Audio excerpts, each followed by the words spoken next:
Dolgozzunk majd ezen az engedetlenségén még. De köszönjük. Meg köszönjük a lehetőséget, hogy ilyen kis engedetlenül is beengedtek.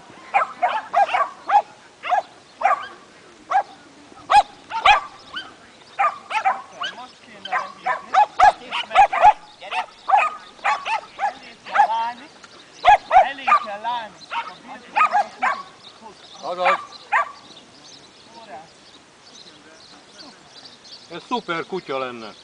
Hát igen, csak a fegyelmezett. Hát na jó, de az csak rajtatok múlik. Persze, hát ennyi idő. Így van. Idő.